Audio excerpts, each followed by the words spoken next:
This is going to be an open topic, and I'm driving right now, so bear with me.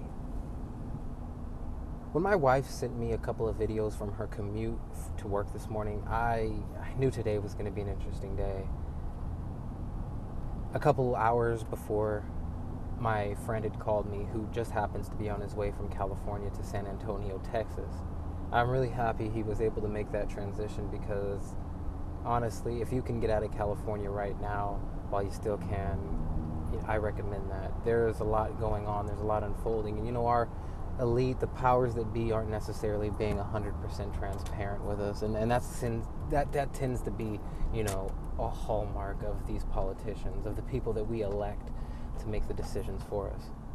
But as you can see, these chemtrails here, they were pretty bad. And I ended up sharing this footage with a couple of friends, which ended up sparking a conversation with one of them about the constituents in our food, the ingredients that they put in there.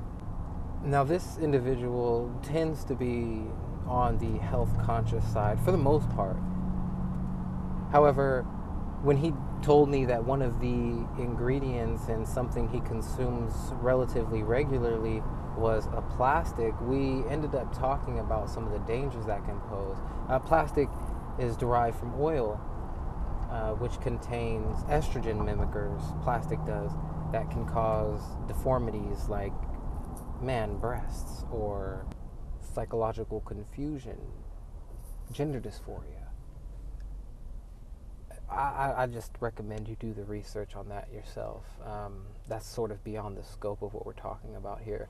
Really, what I wanted to talk about was how difficult it can be to engage in constructive dialogue, even if it's with your peers, your friends, your family.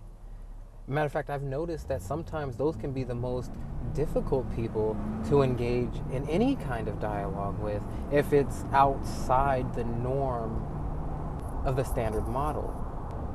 What was really heartbreaking about the conversation me and my friend had was I had to be very strategic in my conversation, very aware of what I was saying.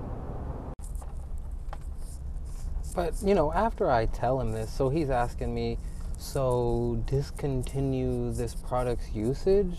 Or how much percentage, though? Do microdosages do any harm? And it's like, come on, it sounds like you're trying to make excuses for this product, right? So I tell him plainly, the problems accumulate over time, but everyone's different if that's what you want to hear.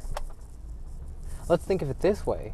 Under normal circumstances, if I gave you a footlong with only choose your percentage of feces on it, would you still want it, or would it still be beneficial to your health? Not likely.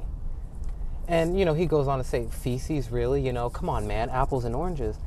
And it's almost impossible. And I tell him, I'm trying to draw parallels to help you understand.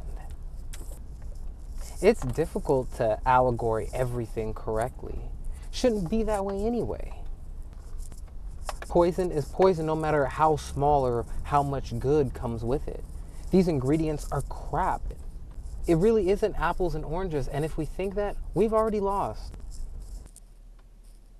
And I'm not passionate about this. I look at this stuff really dispassionately, in fact. I'm not an evangelist and I'm not a politician. I don't ask for beliefs. You can consume what you want. Who am I to decide for you? I'm just sharing the information. But really, that's it. We really have to start thinking about how we're going to inform other people who are outside of our circles of belief, people who don't subscribe necessarily to the same things we've realized. Everybody doesn't think the same, and I think that's a good thing, but I think it's time that we start really analyzing what's going on.